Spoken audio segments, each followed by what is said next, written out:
Welcome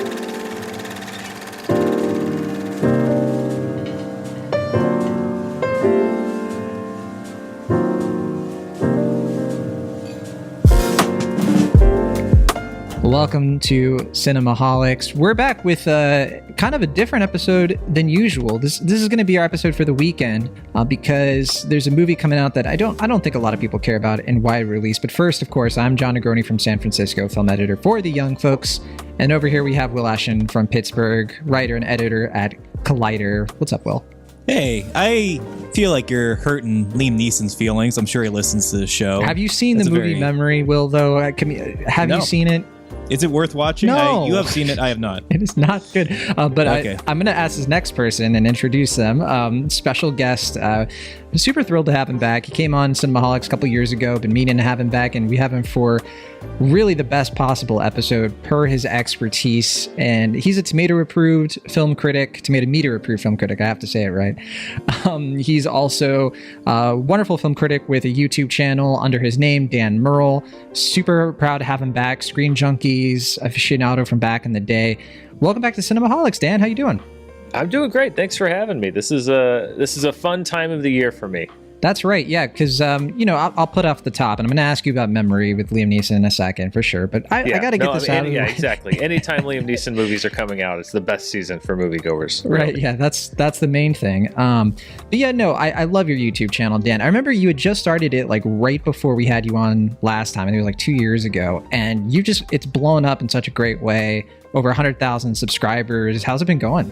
It's been going, interesting. Yeah, I think we talked maybe a month after I'd launched, and my anticipation even at that time was not that movies would not come out for another 6 months or so. That was certainly not on my list of things. I always say when people say, what advice would you have for launching a YouTube channel? My number one thing would be, don't launch a movie channel right as movies stop coming out for 9 months. That's a difficult circumstance to launch under. So it was an interesting, first year or so, but this, it's just great to be back in the swing of things. I mean, things aren't, and we'll talk about, being back to normal and what that means. But, for movies to be coming out, people to be, going out and seeing them and have those discussions, it's just, you realize how much you missed it when it was gone. And so it's been a great last year or so, because it really does feel like we've gotten back to just that vibrant, thriving world of films and people, going to see them and there's been some great movies, by the way, too. Yeah, I would agree with that. Yeah, I think that's pretty well said. And Will and we haven't really talked too much about like the industry lately on the show, have we? Like, we haven't really talked about we talk about box office on a case by case basis, but I'm happy about this episode that we're maybe going to get a little bit broader, right? Yeah, I mean, we're in such a weird state right now that it's really sort of fascinating to break it down this way and have a conversation where we really, because I'm very curious to hear what you guys think, because I genuinely don't really know for sure where things are going to go, which way the chips are going to fall. And I mean, I'm certainly intrigued more so I think maybe even in past years as far as what's going to happen, even if I'm not like super invested in some of the films that are going to be coming out this summer. Yeah, so let me set the stage here. This is our summer movie preview episode. I know last week Will and I kind of teased it. We're like, yeah, we haven't done a preview episode since literally winter 2019. So it has been quite a while since we actually previewed the box office. And what we've done in the past, though, is very different from what we have planned this time, because usually what we've done is we've just taken like a few movies for each of us and been like, hey, these are the ones we're most looking forward to. And it's usually like a mix of like blockbusters and art house films and whatever just genuinely catches our attention. But I do think we have an opportunity here to do something a little different. Instead of just sort of doing like a general preview, trying to cram in a ton of films, we're going to be really looking at, okay, what movies do we think are going to impact this summer, whether it's like financial or in critical ways, and maybe have like a more general conversation about what to expect this summer. Because, I was looking at this and I was kind of being like, okay, how have we been doing so far? There have been movies like Spider-Man No Way Home and Sonic the Hedgehog 2 that have been doing pretty well, right? But I read somewhere, I think it was on IndieWire, that like, even if we hit like the most generous projections for how much money will be generated by the box office this year, so after the summer, after the winter season, they're saying this could be the weakest box office year domestically since 2001, which is kind of wild. Like I can't believe, non-COVID year. Sorry, I got to mention that because obviously 2020 and 2021 are asterisks, right? Well, no, yeah, that's the weird thing is what do we expect from the box office at this point? And even last year, with Warner Brothers putting all of their movies on their streaming service the same day, which worked out great for them. I'm still a little. I just don't think that was a very good idea. You could probably tell.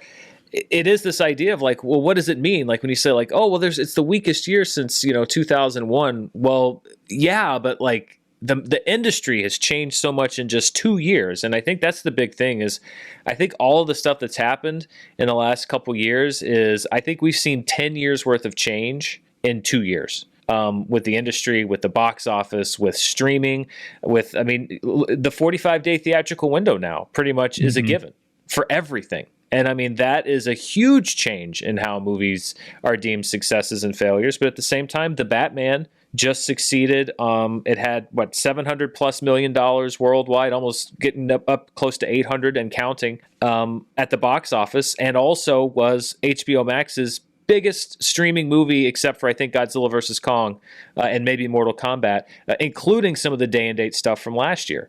So, this idea of like, well, it's streaming or theatrical, I think we can throw that out the window, because I think it really is just optimizing how you get movies to people. But at the same time, what does that mean as far as saying like, well, it's the best year since or the worst year since? Like, well, but it's completely changed how people consume movies and everything else. So it's almost hard, and it's frustrating as a numbers guy. It's hard to draw those comparisons because things have changed so much. Yeah, because you always have to work in the context. It makes me think that down the line, people will look at 2022 as one of the years that is more of like a rubric of like, will 2022 be seen as like more of a normal year in lieu of like the next decade of like, well, yeah, this hasn't made this much money since 2022. Like that's kind of something that I'm kind of wondering about. But yeah, Will, I know we've been, I don't want to say flailing on this show, but there have been some weeks where we aren't sure what to cover. Is it going to be the Netflix thing? Is it going to be the streaming thing on Hulu? Is it going to be the Sundance thing that, is in like 2 theaters? What do people want to know about? And so, yeah, how's that painting your expectation? Yeah, I mean, I think we're in a more comfortable space now, if I may say so, as far as what we can cover. I don't know if you agree or disagree, but certainly in 2020, knocking on wood as you say that. Yeah, I mean, certainly in 2020, that was such a odd year when you like look back on like what were like the main reviews that week. What were the stuff that we were like, well, I guess we're going to talk about this. I think it inspired Sergio. Some. Like I'll never. Sure, yeah, yeah. I mean, what other year would Sergio be like the main review? Do people even remember Sergio? I think about it a lot, actually. Really? You mentioned, yeah. I think Ana de Armas. Really? And, yeah.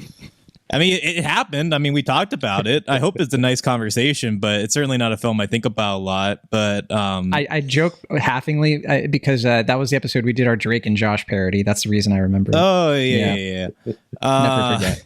Yeah, that was the year of the bits. Like that's what I think I'll remember 2020 that's as, how we as far as Cinemaholics. 100%. Yeah. I did an episode of Charts where I was like, it's 1999 and I'm in my teenage bedroom, and it was literally just, what can I make up to do this week because there's no movies. Yeah. Here we are now. Just kind of adjusting. Yeah. But trying to remember what the initial question was. I apologize. I think I guess overstepped a bit. I guess we can kind of like transition the question. I think is a sort of one that we've been dancing around a little bit.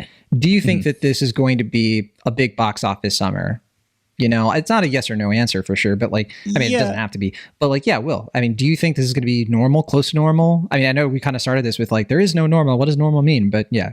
Yeah. I mean, I think movies like Jurassic World, movies like Doctor Strange and Thor, Love and Thunder, I think those numbers are going to look comparable to any other summer. Probably even better than the last 2 summers, certainly, because people, I feel, if we compare it to something like Spider-Man, people feel comfortable going to certain event films at this point, whether it's more socially acceptable or not, whatever. Like if people feel it's an event, they'll go to it, COVID be damned. But I am wondering at this point, movies like, like something like Girls Trip, which made the top 10 of that summer, or like Pitch Perfect 2, not exactly studio comedies, but smaller movies like with modest budgets that became these unlikely hits and hit the top 10, or in 2019 something like Once Upon a Time in Hollywood, things that were once like a given or things that once surprised people, are those going to come out this summer? I really don't know at this point. Is it just going to be a top 10 list filled with like the only 10 blockbusters that are coming out this year, or are some of those smaller movies going to creep their way into top 10? I would hope so, but that's the big question for me. I just don't know if people are comfortable enough going to movies at this point that they're going to allow themselves to see some of the smaller stuff like When the Crawdads Sing, or some of these other ones that are like Nope. I really hope people see Nope, but is that going to do well? Is that going to do the numbers that Us or Get Out did when they came out? I really don't know at this point, and that's, to me, the big question of the summer. Well, that's the tough thing too when you look at, for example, Sing 2. When you look just at the box office level, Sing 2 dropped off about $100 million from the first one. However, when you also look at the fact that Universal had it in theaters and available for premium video on demand at the same time, and I tracked those numbers on charts, and Sing 2 has been and was a top streaming rental for weeks and weeks. And we're talking about $20 that goes, I think Universal cut some deal with the chains where a certain percentage goes to them in exchange for the shortened theatrical window. But a bulk of that money goes to the studio. And so when we talk about like, well, how did Sing 2 do? Well, the honest answer is we're never really going to know, because now so much of that is hidden behind all of these other figures: streaming numbers, PVOD, how many people rented it, how many people bought it. The idea of being able to sort of gauge a movie's success based on its theatrical run now is very difficult. It's kind of like you were saying, it's easy. I can look at Spider-Man's numbers and say like, yep, it was a success because it made $1.9 billion. Of course it was a success, but it's these movies in the middle that are going to be tough. And you take a movie like Downton Abbey. Is Downton Abbey going to make $90 million like the first one did? Probably not. But at the same time, how many people are going to watch it at home? How many people are going to, stream it or not stream it, but rent it after 17 days, which they couldn't do the first time? And what percentage of that money is going to the studio? It's just so difficult now to sit and go, well, what movies are doing well and what movies aren't doing well, because there's no way for us to know that. It's completely opaque from the outside, which again, as a numbers person, very frustrating. I will point out though, Dan, that we appreciate your charts with Dan channel, because you do find ways to make it work despite all of these inconveniences on your part. So listeners, check that out for sure. I'm kind of feeling a bit like the same. Some part of me is kind of being like, what if something kind of drastic happens in one direction or the other? Because I'm looking at the list of the big movies, right? And I keep going back and forth on what I expect to be the biggest success. There are days when I'm just like, it's Jurassic World Dominion. I think that's going to go way over 400 million. I mean, how could it not? There are other days where I'm like, well, look, there's Lightyear. Like, always count on Pixar. Even the movies like Finding Dory and Incredibles 2, where, those movies were built on anticipation. But are people going to be so enthused to see Pixar on the big screen again? Or are they going to be like, I'm going to wait for Disney Plus? Like, I don't know. And then, with Doctor Strange and Thor, it's just sort of, I think one good sign for the box office I saw was that the ticket sales and the tracking for Doctor Strange is looking really good, on par as No Way Home. But then the other part of me is like, well, will it have legs though? Is it that kind of movie? And I'm struggling to come to a decision on how I actually feel. But so since we're kind of getting into that now, which movies do you think will dominate the summer? Starting financially, I think that, like, obviously we can pick apart, like, I'll say at the top, like, I'm not heavily anticipating most of these movies. I'm curious about them. I'm going to check them out and be super open-minded. I hope I love them, but I'm not sort of like, man, this could be the best summer ever. But yeah, Will, I know you and I have chatted a little bit about this. I just want to hear your number one straight off the top, no hesitation. Don't even think about it. What do you think is going to be the big winner? What's going to dominate? Well, it's certainly, I think, between 4 titles at this point.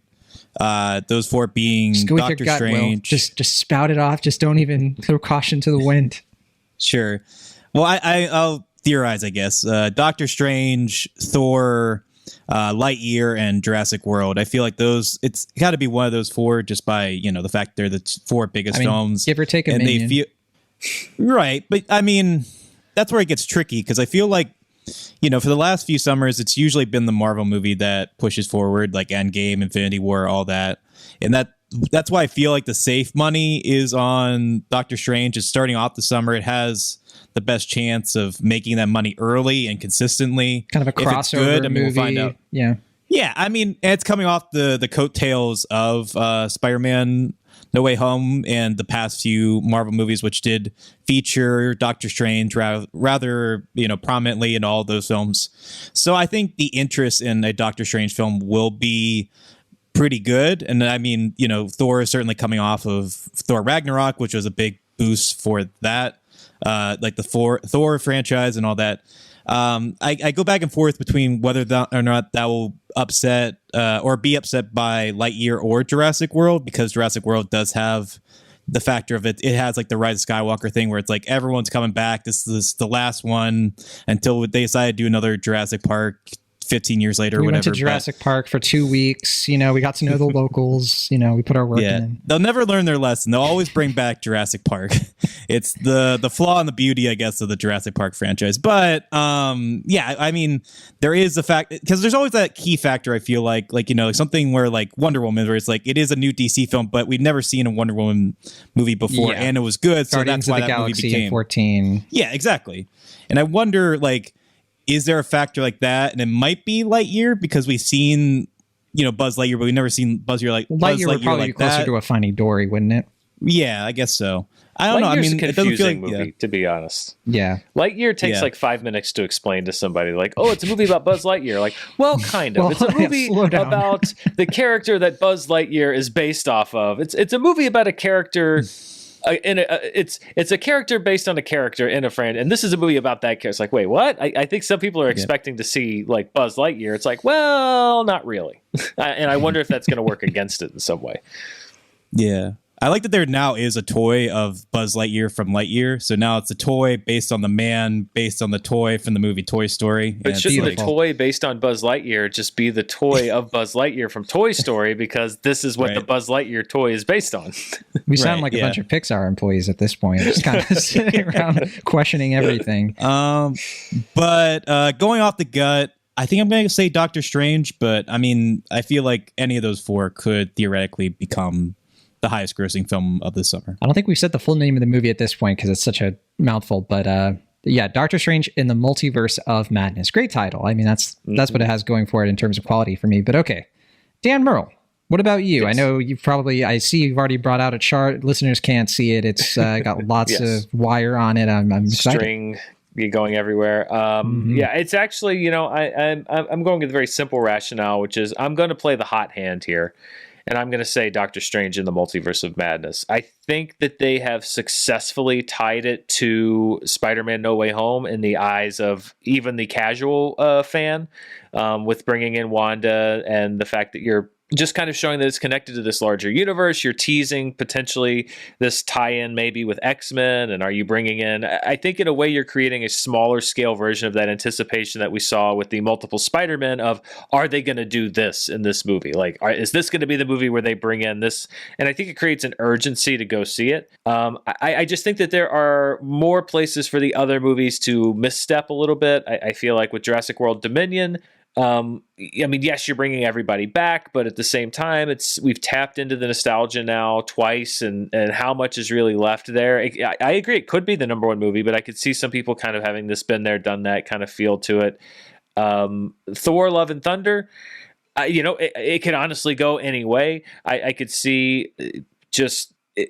I mean, there's already sadly kind of an arm of the internet that's working full steam ahead against this movie, and it's an arm that is working full steam ahead against lots of movies. But it's the kind of movie that I think, depending on what Taika Waititi, if he just goes crazy, I mean, he just went crazy with Thor Ragnarok and people loved it. There's a possibility he could just go nuts with this movie, and people are kind of like, maybe that's a little too far. I don't know. I'm looking forward to seeing it, and I think that I think it's got the potential to be the biggest Thor movie. It's just got more of a kind of a cloudy feel to it. And yeah, with Lightyear, for me, it's just sort of the issue of the brand confusion. Like, are people going to really understand what the movie is? And Disney's also conditioned their audiences to wait. I mean, look at Encanto. Encanto was a massive success for Disney on Disney Plus. Not so much in theaters. Audiences did not rush out to theaters to see Encanto. They waited for a month, and then everybody watched it on Disney Plus. So are they conditioning their audiences a little too much now to wait for Disney Plus? I don't know. So with all of the different mitigating factors, I'm going to go with what I think is the surest thing, and I'm going to say Doctor Strange and the Multiverse of Madness as it coasts in off of this huge, rush from Spider-Man No Way Home. That's so interesting, because it's so funny with Doctor Strange. I really want to study closely how it does just in general, because to me it also represents one of the first summer event Marvel movies that isn't Avengers. They've done this sort of with like Captain America for sure, where they've been like, well, okay, our event movie this year is going to be Captain America. And then they kind of did it with Spider-Man. It's like our event movie this year, but that was a holiday release, right? Captain America was late summer. This feels like, this is the Avengers slot, like Will was saying. And it's amazing to me, like to think 3 or 4 years ago, or maybe even just 2 years ago, to be told like, hey, you know what? The biggest movie of 2022 is going to be a Doctor Strange sequel. Like, I would just be like, that's funny. Like, you can just sort of say whatever you want, huh? But It really is kind of like leaning in that direction. And also fascinates me too, because like Thor: Love and Thunder, also they could have like kind of, I don't know, I haven't seen the trailers for any of these movies, to be clear. So I actually don't know for sure how they're marketing some of this stuff. But I don't get the sense that Thor: Love and Thunder, based on what I'm seeing from other people talking about it, is being positioned in the way that Doctor Strange is, where it's like, oh, this is like a big crossover thing. Because I know Guardians are supposed to be in it at some extent, but it doesn't seem like Thor: Love and Thunder is really like that kind of movie. It's more of like, it's Thor, but with like friends, kind of like Thor Ragnarok with Hulk. I don't know if it feels that's a little bit more like an Ant-Man and the Wasp type film. I think it's going to do better, to be clear, but in the sense of like, it's much more a continuation of the Thor story and less so of like, well, you've got to go see this movie because this is what happens next. Right. I think that there's a place for all of those different kinds of movies, but that urgency, I think, is there for Doctor Strange in a way that, we'll see if it's there for Thor: Love and Thunder. It may very well be. I wonder then, because I keep going, like I said before, I keep going back and forth between Strange, Lightyear, and Jurassic World. And I'm pretty set on those three. It's one of them. And I think it's likelier to be between Jurassic World and Strange. I think it might come down to reviews. Because if Jurassic World, I know the second one was kind of critic proof a little bit. I mean, it didn't get amazing reviews. It didn't get terrible reviews, but it certainly was not. It was a bit of a tongue lashing. And then Jurassic World, like we said, the first one, was already cashing in on the nostalgia. How much more could they do? Are people really like chomping at the bit for, I guess, the third one gets some sort of mention from what I'm hearing? So like those characters come in. Oh, great. So, Jurassic Park 3. That's, woo, is that what people want? Yeah, exactly. Yeah, I mean, I'm looking here. The Jurassic World made $652. There was over a $200 million drop between Jurassic World and Jurassic World Fallen Kingdom domestically. It held up much better worldwide. So the idea that there's like a bottomless interest in the franchise, I think maybe not necessarily the case. That's why I'm wondering if like Jurassic World's going to hit maybe like around 400 mil, whereas like Doctor Strange might crawl well above that, like not like 450 for Doctor Strange. I if that happens, I'll be like super, like, wow, that's pretty impressive in this climate. But like 425 for Doctor Strange, is that a possibility? Is that like within the realm of reason? Whereas like they might be a little bit closer. I don't know. Will you look ruminative? I don't know what that means. If you're yeah, I mean, I agree with everything you're saying, but there is a part of me that's thinking, well, for one, never discount the dinosaurs. That's right. People, they want the dinosaurs. Like, yep. I think people will go out of their way to see dinosaurs. If it's an exhibit at the movies, whatever it is, they love dinosaurs. But there is also the factor of like, we haven't really gotten a Jurassic World movie since what, like 2018, before the pandemic? Mm-hmm. Fallen Kingdom was 2018, yeah. And there is this factor of like, they're really leaning heavily on the nostalgia of it. The sense of like, we're returning to like the 90s, which, nostalgia's been a big part of everything. But I'm wondering with movies in particular, if there is a sense of like people going to Jurassic World, there is a sense of like, we're kind of returning back to normal in a way. Like things are a little bit more comfortable now. I've seen these characters. I know what's going on, maybe even more so than the Marvel characters, because like we're familiar with it, but we haven't seen a Jurassic World movie in a little bit, or a Jurassic Park movie in a little bit. So Things are kind of going in my brain. How much Marvel content, like, Moon Knight's happening right now. It's one thing. It's been one thing after another with the Disney Plus stuff. Or is there going to be some of that Star Wars fatigue that arguably happened with Rise of Skywalker? But yeah, Lightyear and Jurassic World, they do have that thing where it's like it's new and it's different. But I feel like the stuff that's different with Jurassic World might be to its benefit, where it's like now the dinosaurs are roaming out. So it's like they're not really being let out. They are out. Now they got to be contained, I guess, which is similar but different in a way that, as opposed to like Lightyear, where it's like we were saying, like it's a concept that's kind of new, but it's a little bit more confusing. Lightyear got out. So we have to contain him. He left. But it's like, but it's like it's Lightyear, but it's not the Tim Allen Buzz Lightyear. It's like a new Lightyear, but it's the same character, but it's not.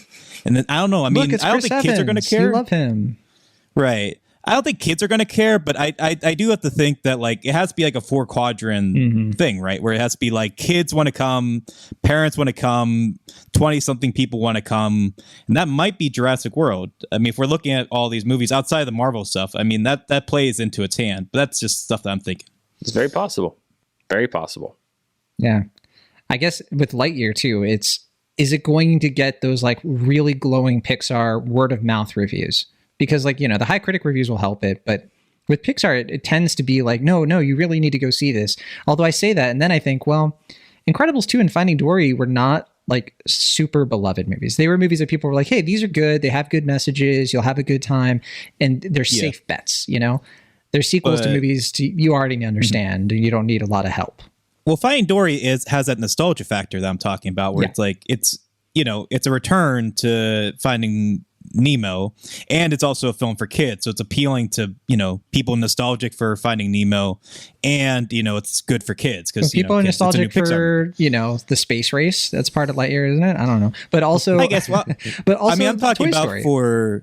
I'm talking about for like Jurassic World though, but it could play into Toy Story or for Lightyear's hand too. I guess that's my line of thinking as well. I get what you're saying though. Okay, what about critically then? Because obviously we're all kind of like throwing around the same movies in the top area. I think we probably all agree that like maybe Minions and Thor are kind of like that next tier. But in terms of like critical successes, what do you think is like the movie, like maybe it won't make the most money, but what do you think is going to be that movie that has like the most pop culture impact, the more like it breaks through the noise and people actually like talk about it, and Kanto after Disney Plus, if we want to put it that way? I have a suspicion, and I don't know which way it's going to pan out, that Baz Luhrmann's Elvis movie is going to be either a masterpiece or a flaming disaster. And I don't know which one it's going to be because it has the feeling of both. I mean, you have Tom Hanks in the fat bastard suit from Austin Powers on one hand. I don't know what the hell he's doing, but like there's little glimmers, and I'm just judging it by the trailers here that I'm like, this movie could actually be pretty good, but I honestly don't know. It could be an absolute disaster, but I think that if it is good, then you've got the Tom Hanks factor. You've got Austin Butler, young actor that has a cachet of fans already from TV work and stuff from years past. That's what you missed on Glee. Big fresh face, kind of on the big screen. If this is like a star-making performance, I think it's got the potential to capture that zeitgeist, but like only if certain conditions apply. I could see, I think that's sort of like 3 of my simulations, and then the other 7 are that it's a total disaster and a complete failure. And I don't know which way it's going to go. I'm a shill for Baz Luhrmann, so I'm always going to irrationally believe in him. But I know Will. I'm the opposite of a shill for Baz Luhrmann. I don't actually hate him. I just don't really get it. You guys just need to work it out, whatever this beef is. I don't know. I mean, like, I hope Elvis changes my tune, because I'm actually kind of interested about Elvis, especially considering that Warner Brothers is, putting all of their chips into that basket. Yeah. Like, there's their outside major of adult film release, right? I mean, the only other thing they have is Super Pets. Right. I was going to say, yeah, other than Super Pets and maybe some smaller movies, I don't know if they actually have anything. HBO Max, they have some original stuff coming out. Yeah. Right. Yeah. But, yeah, I mean, I would hope it's pretty good because, that's like a win for, a director-led big budget movie that's not, like it's not based on IP in a traditional sense. Like it's based on the life of arguably the biggest rock star ever, but but not like, like it's not like the fifth Jurassic World movie or whatever. It's something a little bit different, but also something that people are familiar with. So again, nostalgia, but it has, something that we haven't really seen before, which is Elvis's life story in a grand cinematic Baz Luhrmann fashion. So, I mean, I would hope it's good, but I am cautiously optimistic at best at the moment for the film. There's also one that was supposed to open, I think, in January that I've been hearing some good stuff about, which is The Black Phone, starring Ethan Hawke. Yeah, I was about to ask about that. That's a horror movie. I've heard some good things about it, and the trailer looked great. And then they pushed the release, and now it's in that summer window. I mean, listen, I love Ethan Hawke. He's one of my favorite parts of Moon Knight, next to Oscar Isaac. I'm looking forward to that, and I think critically we could see one of those things where you have a critically acclaimed horror film. Maybe it doesn't set the box office on fire, but gets a lot of critics in its corner. So that's one that I'm very anxiously awaiting. I think they were showing it at CinemaCon this week, and it's gotten some good buzz as well. Yeah, it impresses me, like the confidence they have in releasing it in June. Late June, it's a really good spot. It's got a lot of competition with, Elvis, and Lightyear will be in, I think it's like second week. But clearly they have faith in it, and it's a distance enough away from Nope that I think that, they probably have the confidence that like this could do well. And I would be happy about that. Another we haven't mentioned, though, there are like two blockbustery movies we haven't even said out loud. I don't think, maybe we have. There's Top Gun Maverick and Bullet Train. And these are big question marks to me. Because like Top Gun, to me, it strikes me as like, okay, maybe it's going to do slightly less good as like a Mission Impossible movie. Like I don't have huge expectations for it, but what if it's a major surprise? What if it's like the dad movie to end all dad movies? And then Bullet Train, new IP. Are people going to show up for something kind of unknown? I genuinely don't know. I'm bullish on both of them. I think that Top Gun Maverick looks great, and I think that it could tap into a new generation. I don't think it's just relying on the older generation. And then Bullet Train, I think, could really surprise some people. I think that has breakout potential as far as even the box office goes, because every once in a while a non-franchise movie breaks into that top 10, and I think that Bullet Train could be the one this year. It basically has all of August to itself in terms of. Like it's like the only big like spectacle movie that'll be more newish in that entire month. I mean, that whole month is filled with like smaller things like Easter Sunday, and there's Super Pets, but yeah, for adults there's not much that in the way of like a summary movie. What do you think, Will? Do you agree, disagree? Yeah, I mean, it certainly bodes well for the film that Paramount has pushed it off. Like in most years, like the fact that a movie like this is getting pushed further and further off of the release date calendar would be worrisome. But in this case, it's inspiring more confidence because they really want it to be a big theatrical event film. And I would hope that means that the movie's good, but it could just be Tom Cruise being like, under no circumstances are you putting this movie on Paramount Plus. Like, I don't know which one it is, but no, that's right. Yeah, I mean, did you hear him? Did you hear him talking to the crew over COVID guidelines? I could promise you that he had a discussion with Paramount about putting it on streaming. Yeah, I would. Yeah, and we all know he's an intense guy, so yes. I mean that's not going to be a chill conversation if he had that conversation. So. And obviously, Tom Cruise loves the theater going experience. He's going to put all of his, movie star charisma into selling it as a big experience. And there is genuine nostalgia for Top Gun. Like, I mean, maybe not so with the younger generation. I don't know about millennials. I don't think so with Zoomers. I don't really know at this point. I don't want to assume. But it's hit or miss, right? I mean, people our age will probably... I mean, I grew up with Top Gun on rotation. Right. But the big question I feel with this summer is... Like, I don't think this is going to be as big of an issue for Top Gun, but like a movie like Downton Abbey, like that's appealing to an older audience who I don't know if they're comfortable going back to the movies yet. That's just something that, like when that first Downton Abbey movie came out, it made or exceeded $100 million worldwide. Because like it was a movie where like younger and older audiences really wanted to go see it, but now I don't know if that same audience feels comfortable going to the movies at this point. And everyone's moved on to the Gilded Age at this point. I mean, is there really like a Downton Abbey, craving? It's like I can tell you just from anecdotally, there is definitely a craving for Downton Abbey. The question is. Are people going to show up? Because I'm looking at the first movie did 96 million here domestically, almost $200 million worldwide, which is pretty crazy. There's a lot of I'm pulling up the weekends here. Yeah, it opened to 30. and then just kind of held well over a series of weekends. So the question is, I don't know. Generally, the answer has been no. Older audiences are really not going to the movies necessarily. We're seeing some movies like The Lost City, which are driven a little bit by older female audiences. Strangely, so is the Secrets of Dumbledore. But to the degree of, can you top the first performance? No, especially given the shortened theatrical window, which I'm sure Downton Abbey is going to have, because that is a movie that is made for streaming.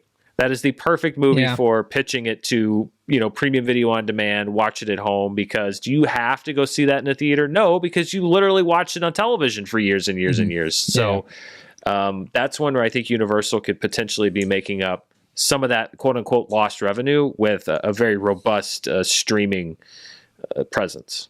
Yeah, I do get. Sorry, go ahead. I was going to say real quick, I do get the sense it's going to be competing just for like one screen in one theater in like the biggest town around. Like that movie and Men are in such a tough spot as counter programming because between Doctor Strange and Top Gun, I mean, it's going to be difficult for programmers to find the space for those kinds of movies.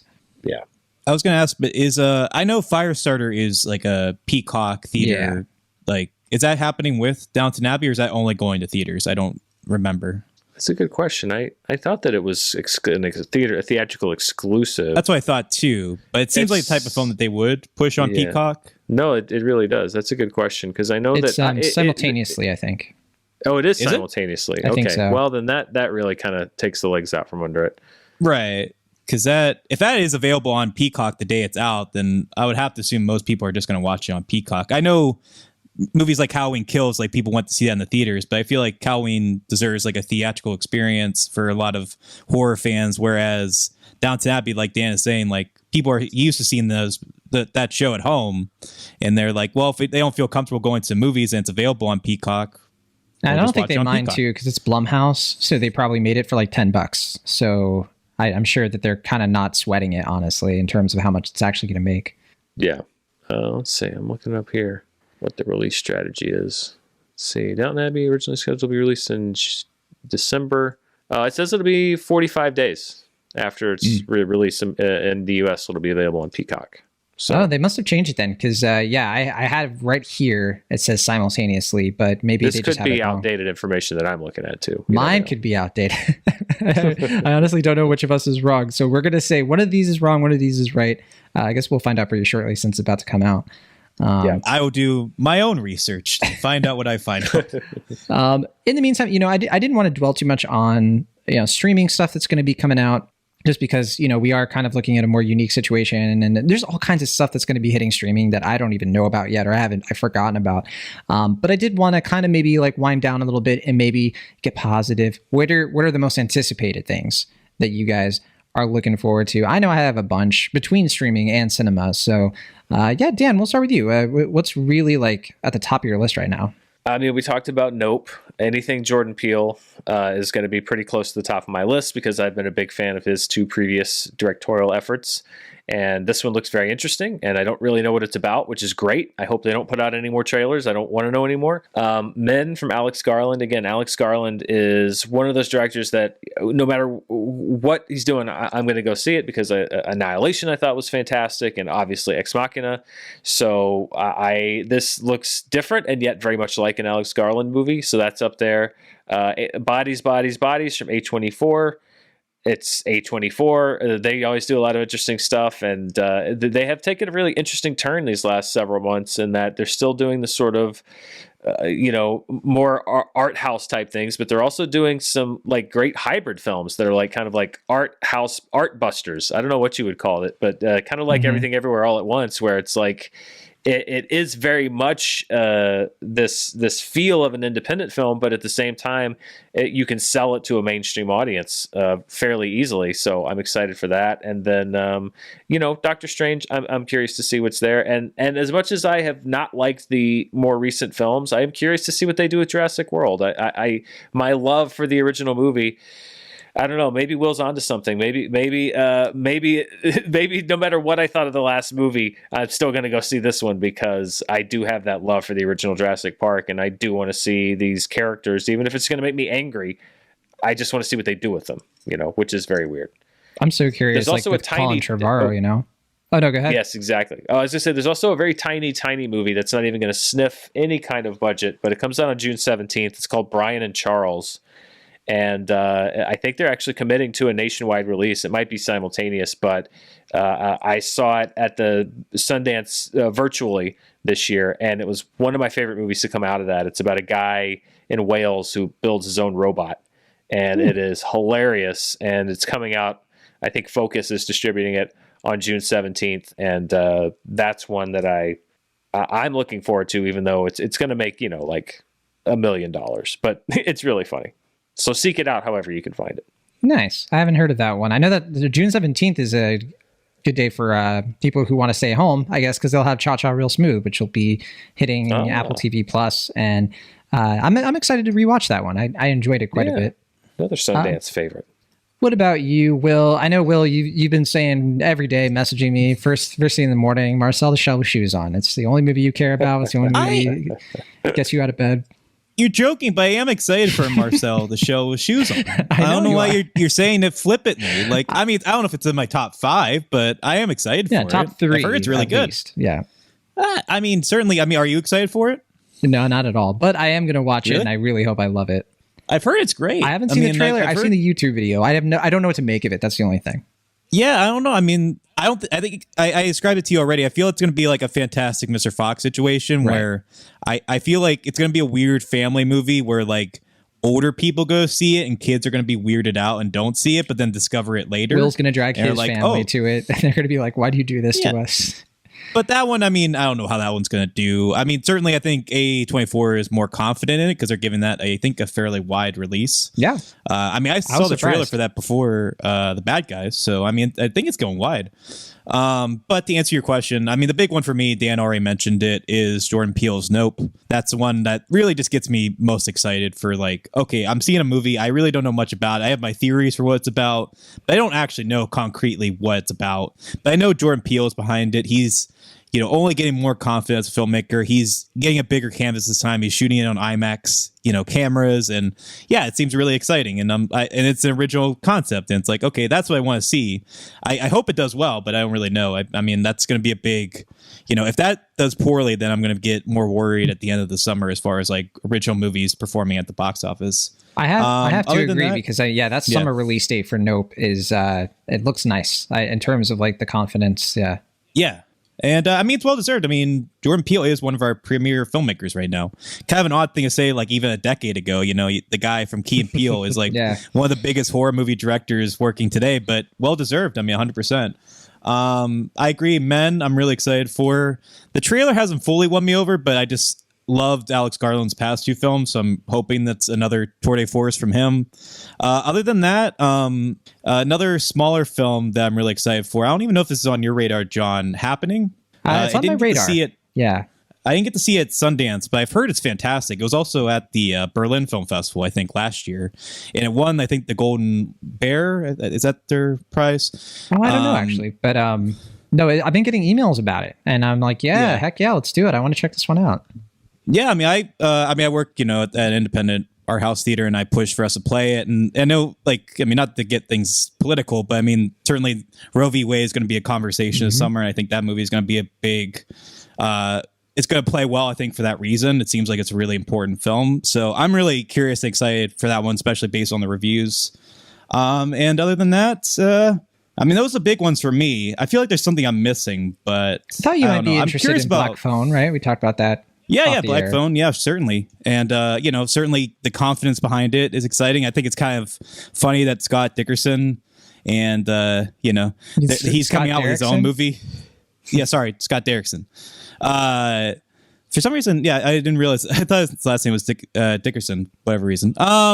Yeah, I am excited and curious about that one. I don't know too much about it, but another original horror movie that seems to be at least critically well received at the moment. So we'll see. Yeah, those are big ones. I'm curious about Bob's Burgers. I don't know if that one's going to do well financially, but I'm excited. That one makes me nostalgic for the days when like something like Hey Arnold the movie, or like SpongeBob, or like we just got a SpongeBob the Simpsons movie comes out. Yeah, I know, but like the original SpongeBob movie, where it's like, sure. yeah, I mean, it's like a big 2D animated film that's coming out the theaters, and it's like something I saw on TV is now going to be big on the big screen. Yeah, and yeah. The kid in me is excited about that, even though that's not a kid show technically. But Don't forget, we'll be Yeah, those are the ones rewatching that are- On the Count of Three, which we both really oh liked yeah, that one last too. year, Yeah, absolutely.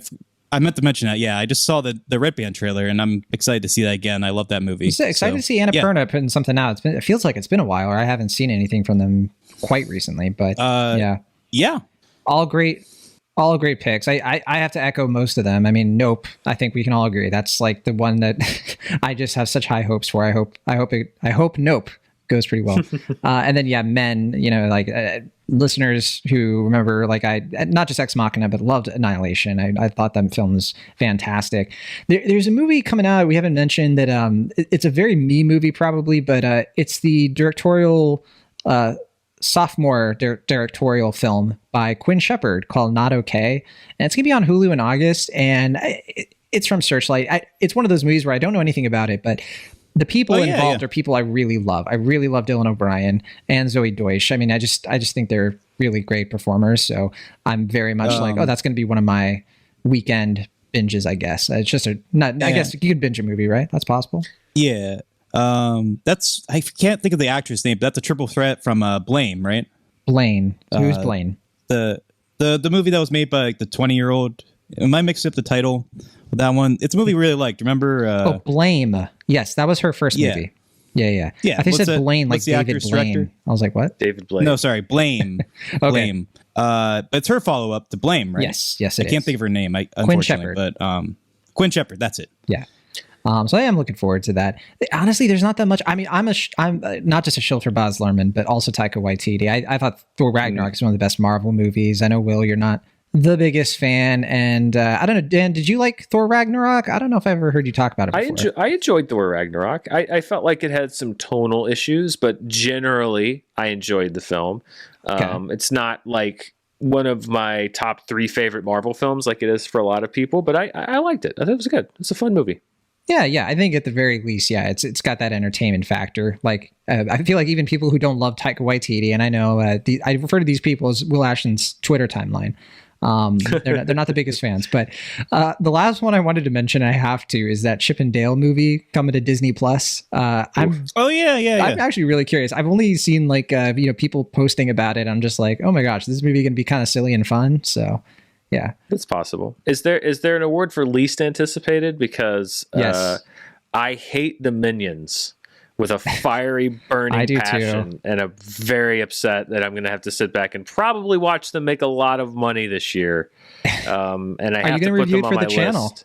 I mean, that's the thing is, like, I feel like I have to stick to my guns as a critic and go see it, because I'm the guy that always says, like, you got to give the movies a chance. Yeah. You never know what could surprise you, but I predict a miserable experience watching that stupid movie, because I hate them. I hate them so much. I don't know what it is.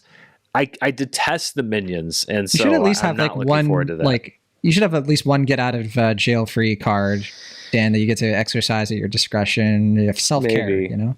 But people like to see me spiral sometimes, and so maybe that's it. I also have a sleeper pick. Okay. It's a movie we haven't talked about. Now, there's always the chance this gets pushed or goes straight to streaming, but there's one that could, I think, pick up on that Free Guy juice in August. Ooh, Paws of Fury? It's a movie called Secret Headquarters. It's from Paramount. Oh, yeah. It stars Owen Wilson and Walker Scobell, who's the kid that was in Adam Project with Ryan Reynolds, who was great in that movie, I thought. And it's about a kid who thinks his dad is a superhero, and he finds a superhero lair in the house. It has one of those things that it's begging to either get pushed or sent to Paramount Plus. But if it does come out, as Will mentioned, and I think John, you mentioned it too, August is pretty barren. Yeah. As far as big, you have the usual smaller stuff, but if it hits, and I think if it finds a crowd, there's the potential maybe that some kids go see that with their parents before school starts again in August. So that's a super sleeper pick, is Secret Headquarters, but we'll see. Yeah, because the only thing I looked up a few of the August releases just to see what is coming out, and that one confused me because I was like, those are the Paranormal Activity directors. What are they doing with this sort of superhero kind of movie with Michael Pena and Owen Wilson? Okay, sure, we'll see what happens with that, I guess. We'll see. Well, didn't they do that? The movie with Jamie Foxx on Project Netflix. Power. They did, yeah. Yes, Oh, that's right. They I did forgot that one, about that movie. Yeah. Yeah. Oh man, that was a forgettable one. Will, did you have any last ones you wanted to mention, good or ill? Anything that we kind of missed in the mix? I don't know. I think that's all the big ones that are on my radar, at least. I mean, certainly, I remember hearing Brian Charles, as Dan mentioned, was a kind of sleeper hit at Sundance, and I was bummed to miss it then. So I am curious to check it out. Yeah, other than that, I mean, Bullet Train, I'm certainly curious about. I mean, I know you mentioned that, but I don't think we've really discussed it yet. I'm hoping that's good. I mean, certainly I feel like that's a good indicator of whether or not star power is something that is, viable as far as like certain blockbusters are concerned. Because it's based on a book, but it's not like, established IP thing. So it's really like Brad Pitt and Sandra Bullock and, Brian Tyree Henry and all these other famous people are in a film. It can have like that, like, Knives Out like appeal where it's like a big ensemble in a kind of breezy, blockbustery fashion. I hope it's good. I mean, I don't know. Yeah, I guess they have the John Wick marketing push too, right, with David Leitch and if it gets good reviews, I could see it being a leggy kind of movie. Maybe not the splashiest opening weekend because people aren't going to know what to make of it. But yeah, when there's not much else in theaters that people haven't seen, they're like, all right, I already saw Where the Crawdads Sing, whatever. I honestly don't know how that movie's going to do. I could see it go either way. That's Sony, right? Not Lionsgate. Bullet Train is Columbia, so Sony, yeah. And actually, and so is Where the Crawdads Sing. That's Columbia as well. No. And is that the same weekend as Once Upon a Time in Hollywood in July? I think so. The last week in July. Right around that area, Yeah. So it's certainly possible. I think, like you said, it just depends on if it's good. Yeah. Well, I don't think it's going to be as good as Once Upon a Time in Hollywood, but I would hope it's at least pretty good. Yeah. Once Upon a Time did super well that you're considering, because I think that hit like number 10 domestic. It was up there. Yeah. Yeah. It is over like the 115, 120, something like that. It did really well. Considering it was an R-rated adult skewing film that came out in the middle of the summer, Right. And I believe this is too, right? I think it's an R-rated action flick. I think it is. Well, yeah. So that is one of the few trailers I've seen part of, and I would be surprised if it was not rated R based on what I saw. Okay, well that's all I had. I guess we can head out. And Dan, thank you again for coming on. Is there anything you want to plug? Anything you want the listeners to check out if they haven't already? Yeah, you can find me on YouTube, youtube.com/Dan Murrell Movies. I do my box office show, Charts with Dan. I do movie reviews. I do reviews of a lot of the streaming shows, sometimes week by week, sometimes just a wrap up once they're done, just kind of depends. So we're wrapping up Moon Knight soon, and then we've got Kenobi coming up. So all that. And then I just kind of do whatever my heart desires. I did a video where I ranked literally every single Batman movie, meaning like every animated, you name it. It was like, I watched that. It was a lot of Batman movies. So I get these wild hairs to do things like that from time to time. So you never quite know. And then everything I do is also available as a podcast. So you can also search the Dan Murrell podcast channel.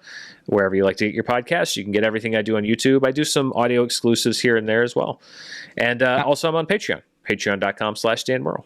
Wonderful. We'll obviously link to your YouTube and your Twitter in the show notes. And Dan, I got to be honest, like I have your podcast, I get the episodes, but honestly, all the podcast does, it just tells me when your YouTube videos have probably gone up by now. And I just go to the YouTube app. So hey, listen, whatever gets the job done, right? If the podcast channel exists as a push notification for you to go watch me on YouTube, then it serves its purpose as far as I'm concerned. Fair enough. Okay, thanks again for coming on. We'll be back next week because we aren't talking about memory. So, sorry. Maybe I'll mention it on the next show. It's not good. I love Martin Campbell. He directed my favorite movie of all time, and so I will watch whatever he makes, but Green I will Lantern? not always really? encourage. Wow, it's a bold choice. Okay. Yeah, Green Lantern. No, Mask of Zorro. That's my favorite all-timer. Oh. But, okay. I think, Will, what is Doctor Strange? It's just Doctor Strange, right? That the next time we're going to be meeting up, so... Yeah, I mean that's a big one, certainly. Yeah, you and I are seeing it the same day, and I'm hotly anticipating that conversation. There's also Along for the Ride coming out on Netflix and Marmaduke as well. So I don't know if we'll find time for those two movies, but what is Along the Way? Along for the Ride, it's like it looks just like kind of a teen drama film. I want to say based on a novel. So yeah, Kate Bosworth is in it. We'll see. And Marmaduke it is. Yeah. How about that? That'd be great. Yeah, if we just came out with a Marmaduke episode. Yeah, where's Doctor Strange? Do they do it after? Yeah.